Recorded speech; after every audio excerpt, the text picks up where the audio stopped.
What exactly is a fair and impartial workplace investigation?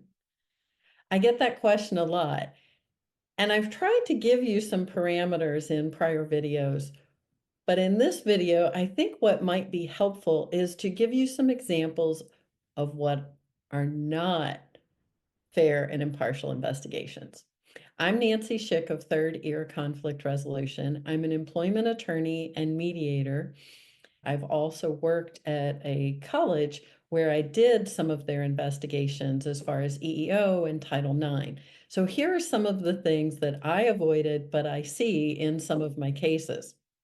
The first thing I see is when the timeline doesn't match up. I've seen investigations where they're investigating an event that occurred, let's say 2020, and they start interviewing witnesses that stopped working at that particular workplace in 2019.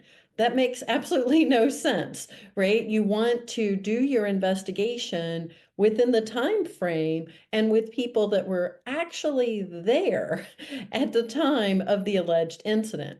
That's a huge red flag for me when I see that the timeline doesn't work out.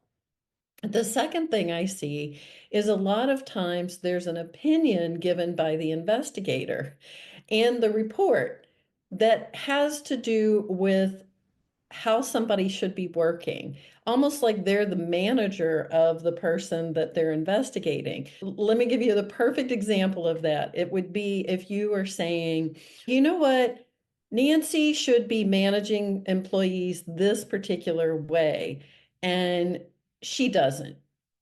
Instead of going to, here are some specific examples and where we got that information. You want to refer to the witnesses who said, this is an example of where Nancy's not a good manager. This is where she said something. I want to know date, time, location, other witnesses who may have heard that. All of those pieces of evidence add to the credibility. When you just think that I'm a bad manager and you write that in your report, I'm automatically looking at the investigator as someone who's not fair and impartial and maybe has an agenda and is doing what I've seen, unfortunately, judges do at times. They've already decided how they want the case to play out, and then they reverse engineer their decision so that they can say, this is the action that should be taken. Those, again, are clear indicators to me that the investigation was not fair and impartial. Those are the cases that, as a mediator, I usually will not take, and I refer those out to some of my litigation colleagues. Employers, that's what I want you to hear, is if you're doing these kinds of things in your investigations, you're probably going to get sued.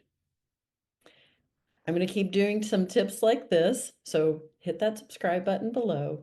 And of course, in the meantime, keep listening with your third ear for those hurts you can heal.